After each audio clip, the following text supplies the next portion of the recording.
Well, as promised, I'm going to go through my Thor comics. More just so I don't accidentally rebuy the same issues. There's a lot of these issues I bought back when I was in high school, or junior high, high school. So, and I'm 55 now, so I've got to, sometimes I'll forget what I own and I'll buy the issue again. So I'm going to commit it to video, so whenever I'm in a comic store I can look and see what I've got. So again, I don't have a world-class collection, but let's see, we start with Journey into Mystery number 98.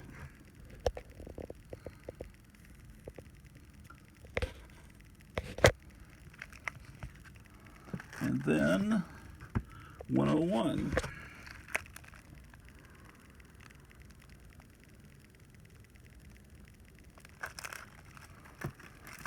102.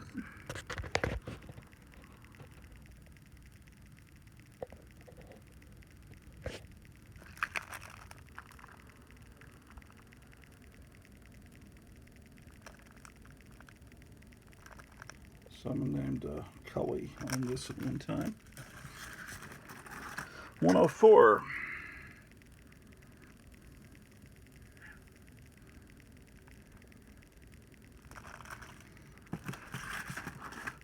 Okay, so then I jumped to 107.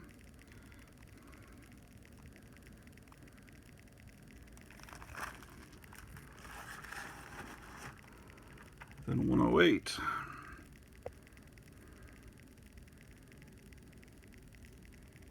This has Doctor Strange in it. And here's the classic cover.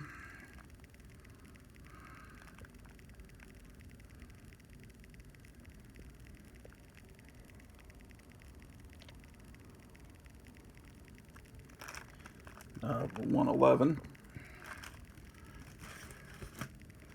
113.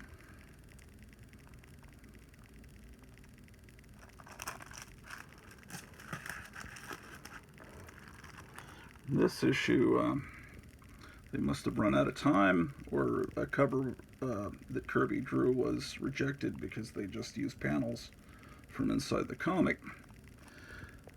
119, this is when Marvel started calling themselves Marvel Pop Art Productions for a few months, trying to cash in on the Andy Warhol stuff and the Lichtenstein stuff. Okay, and that was issue 120, sorry. And then 121.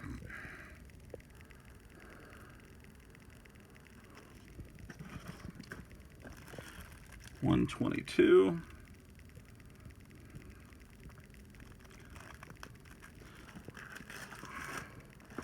123. These were pretty affordable back in the 80s if you just stuck to copies that were very good, but 124.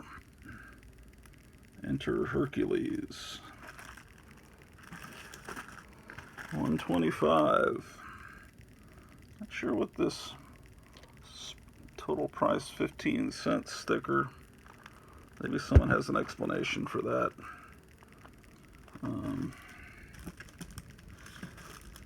126.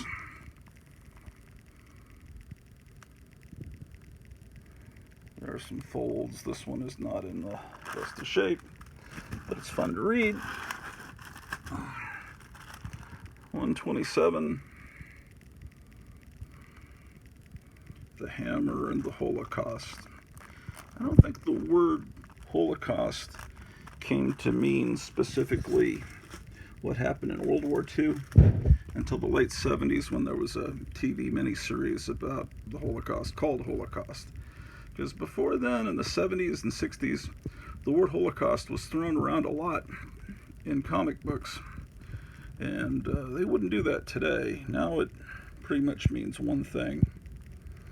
Power of Pluto. Okay, so this is 128. And I'll have 2 copies of it. 129. By this point, Journey into Mystery had changed its name to Thor. 130.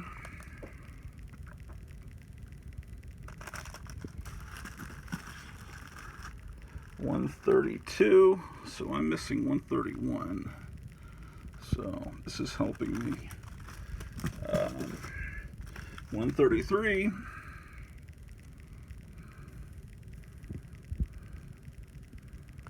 I don't know if you count that as a date stamp. When it's done in grease pencil, it's not exactly a stamp. What a beautiful cover, though. All right. Then we move to 134.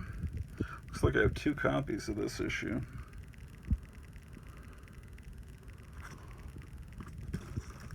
All right. I'm missing 135.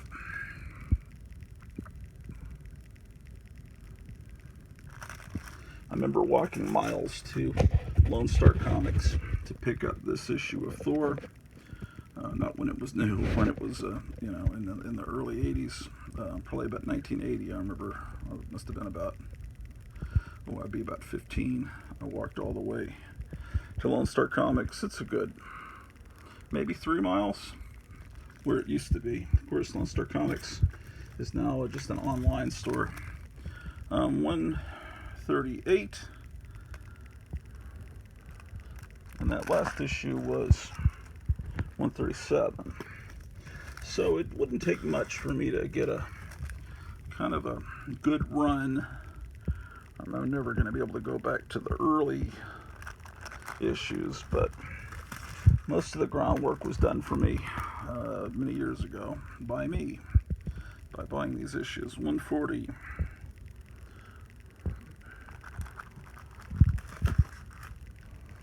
$141. I've got 2 copies of this. Who is Replicus? And this one looks like it was a subscription copy. They used to fold them and send them in the mail. 142. Someone did a takeoff on this cover for Hellboy, or in the last few years. This is a great cover. 143. They're all great covers. What am I talking about? 144.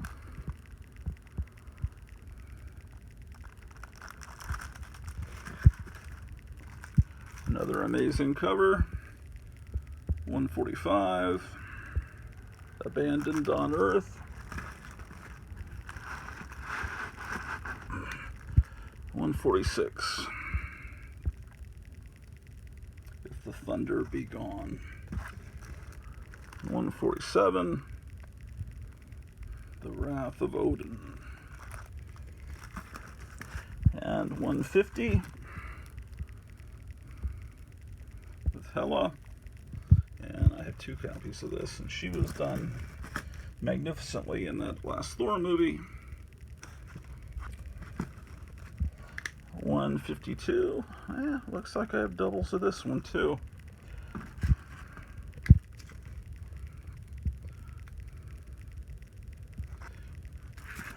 153.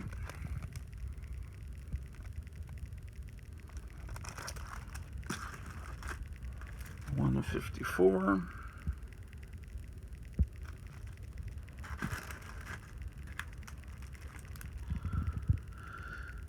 Let's see. This is a 155, and I got that one from Duncanville Books. I can tell from the sticker on it. 156. A lot of the early Thors I got from Duncanville Books also in the 80s. They've been around a long time too, but they're still open. But I think a lot of my Thor run, 156 by the way, was gotten between Lone Star Comics in Arlington, Texas, and Duncanville Books. If I'm not mistaken, this star means that it was sold on an Army PX or a military base exchange. I could be wrong. I've been wrong before. A lot of my childhood comics were bought at PX's because my father was in the Army. 158. I'm not reading issue numbers. And that was 157, 158, 159. I love Thor, so I was buying up these 60s Thors like crazy back then. 160. Let's see, so I'm missing 161, 162, and then I've got 163 in pretty sorry shape. I don't like folds like that. 164. Not in the best shape either. 165.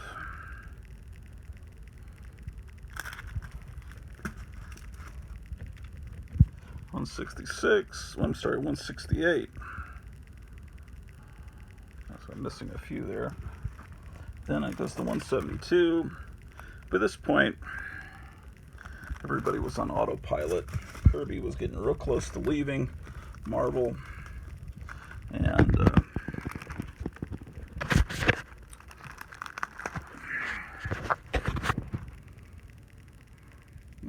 let's see. This is 174, and it looks like I have 2 copies of it. And then 182, and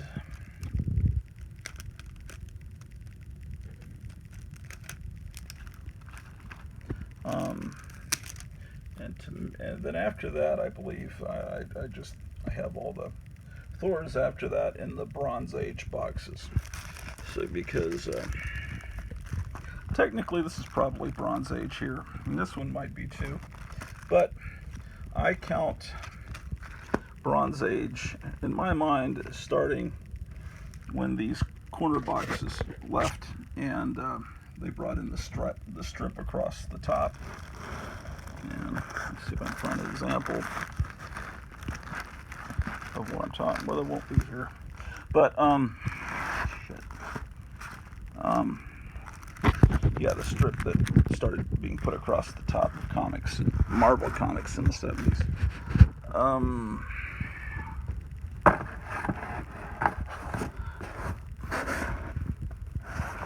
Those are my 60s Thors, and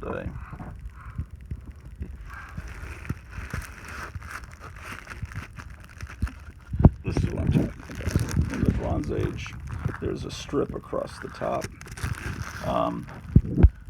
And that's so you could see that it's a Marvel comic by looking at the top on a spinner rack. But my understanding is it was Steve Ditko's idea to have, for instance, you've got, this is an early corner box, and these aren't the same time period, but see, you can immediately tell that's a Marvel comic and what character it is. If these comics, in some cases, comics were on magazine racks like this, and if a comic's back behind something, you can immediately tell it's Marvel. And that is the reason for those. And to me, there's something magical about any comic that has a corner box, because it's from an era before I really came along, because I didn't start buying comics until the Bronze Age. My older brothers, they were buying comics during the Silver Age, and they had one of my father's old Foot Locker from the Army filled with comic books, and by the time I came along, somehow all those comics were gone, so I didn't inherit them. But from what I understand, they didn't like Marvel. They only really collected DC, and so, and my brother told me he had all the Dial H for Heroes. So since I never inherited them from him, I've gone and sought those out. They were in the House of Mystery before it became a horror comic there in the 70s. In the late 60s, they did a tryout comic called Dial H for Hero. But my brother was really proud of that, and I imagine they mostly had war comics, Haunted Tank and stuff like Sergeant Rock, things like that, and Unknown Soldier. Well, those are my Thors. I'll do another video about I'll show my Fantastic Fours maybe tomorrow. This is a model kit that my friend Joe Riley, who I worked on, that showed the hypnotic eye with him. This is Judge Anderson. It's a model kit, and it was at Toys R Us. It's vinyl. It doesn't stand up very well. It's kind of, that's probably why. Apparently it was recalled, and so I took it to the cash register. I'm talking 30-something years ago, and the lady wouldn't sell it to me. She says, well, this shows that it's been recalled. And I thought, well, that's ridiculous. I've got the money. I want to buy it, and you won't let me have it. So I went and got, I took a price tag off something that cost the same amount, like a Betsy Wetsy doll or something, and stuck it on the Judge Anderson and went and bought it from another cash register lady, and it went through fine. So I was able to get it, and Joe Riley is of course no longer with us. But I had him paint this, and it just came out really well. Looks like Debbie Harry. So this here, there was a guy in Denton, Texas that ran a video store in the town square. His name was Dodd. I don't know what his first name was, but he made all these dolls. He made like weird, dirty movies with Mego dolls, and he did stop motion animation. He was an old man, but I went there. I drove all the way to Denton because he would get the Something Weird VHS videos, and I'd rent them and of course make copies of them. Well, I bought this Gene Simmons doll from him.